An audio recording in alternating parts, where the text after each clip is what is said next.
Punta Cana airport transfers. So are you going on vacation to Dominican Republic? Are you going to Punta Cana? Well, you need to decide with your transportation.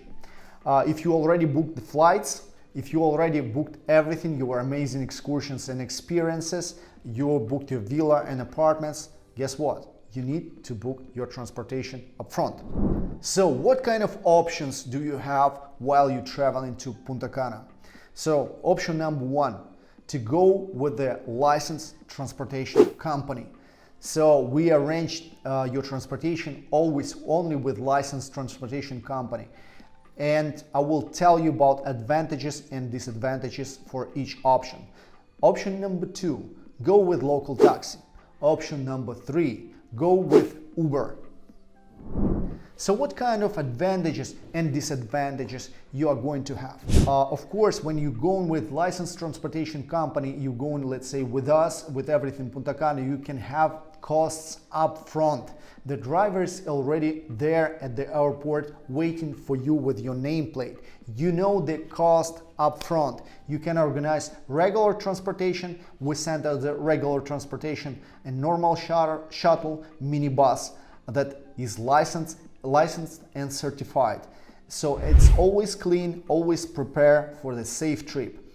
And as an option, you can order VIP transportation. You can order Suburban, Mercedes, you can order Lima with us. So to make your travel comfortable, it's up to you, whatever you choose. Option number two, taxi drivers. What kind of issues I had before with taxi drivers and why we organized everything with transportation companies. First, the biggest problem for me is they're using propane gas.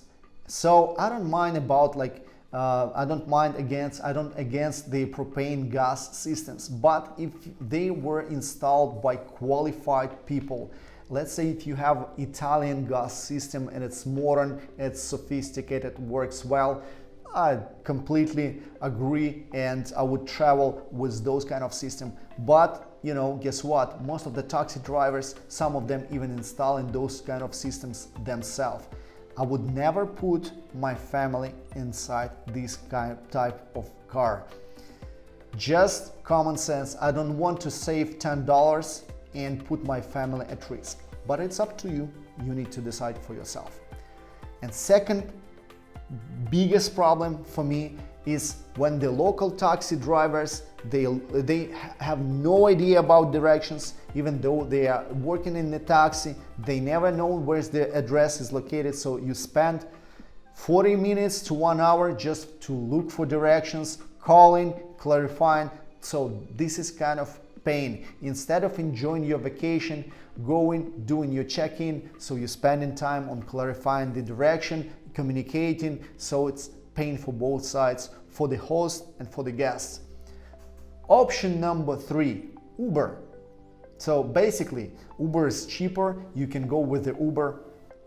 Well, right now we have rides organized by taxi drivers and taxi syndicates. They are fighting, and I just want to make sure that you're not, as a tourist, you're not get involved with those kind of conflicts. I hope the Uber is going to be safe and the conflict going to be settled. But for now, it's dangerous to travel like this. So I guess you need to decide for yourself. But just for my friends and for my families, for now, I'm using the transportations company to avoid those kind of conflicts. But it's up to you. You decide. If you travel in a different way, just let me know. I'm really curious. Make a comment. Any suggestion, I would really appreciate that.